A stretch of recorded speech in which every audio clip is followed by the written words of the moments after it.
നിയമസഭാ തെരഞ്ഞെടുപ്പിൽ ഭിന്നശേഷിക്കാർക്കും 85-ന് മുകളിൽ പ്രായമുള്ളവർക്കുമുള്ള ഹോം വോട്ടിംഗ് ആരംഭിച്ചു. മലപ്പുറം ജില്ലയിലെ 16 നിയോജക മണ്ഡലങ്ങളിലായി 181 പേരടങ്ങുന്ന ടീമിനെയാണ് ഹോം വോട്ടിങ്ങിനായി നിയോഗിച്ചിട്ടുള്ളത്.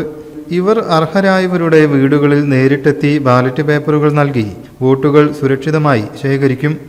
ജില്ലയിൽ അപേക്ഷ നൽകിയ 43,964 പേരിൽ 17,721 പേർക്കാണ് ഹോം വോട്ടിങ്ങിന് അനുമതി ലഭിച്ചിട്ടുള്ളത്. മുൻകൂട്ടി അപേക്ഷിച്ചവർക്കാണ് ഹോം വോട്ടിങ്ങിന് അവസരം.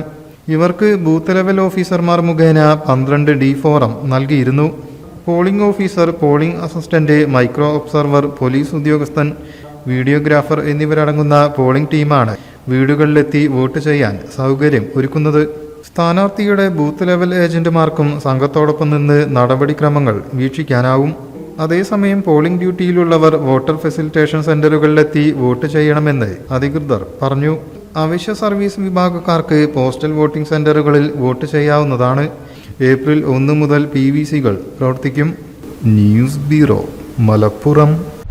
+2 കഴിഞ്ഞ ആർക്കും ഹ്രസ്വകാലം കൊണ്ട് പഠനം പൂർത്തിയാക്കാവുന്നതും ആധുനിക ലോകക്രമത്തിൽ ഏറെ ജോലി സാധ്യതയുള്ളതുമായ മൊബൈൽ ഫോൺ ടെക്നോളജി പഠനത്തിന് നവീന രീതികൾ ആവിഷ്കരിച്ച് സ്വദേശത്തും വിദേശത്തും മികച്ച ജോലി സ്വന്തമാക്കുവാനും ആഗോള സംരംഭകരായി വളരുവാനും അനേകം പേർക്ക് വഴി തുറന്നു നൽകിക്കൊണ്ടിരിക്കുന്ന ഇന്ത്യയിലെ ആദ്യത്തെ മൊബൈൽ ഫോൺ ട്രെയിനിംഗ് ഇൻസ്റ്റിറ്റ്യൂട്ടായ ബ്രിഡ്കോ ആൻഡ് ബ്രിഡ്കോ മാറ്റങ്ങൾക്കൊപ്പമല്ല, മാറ്റങ്ങൾക്ക് മുന്നേ സഞ്ചരിക്കുകയാണ്. ബ്രിഡ്കോ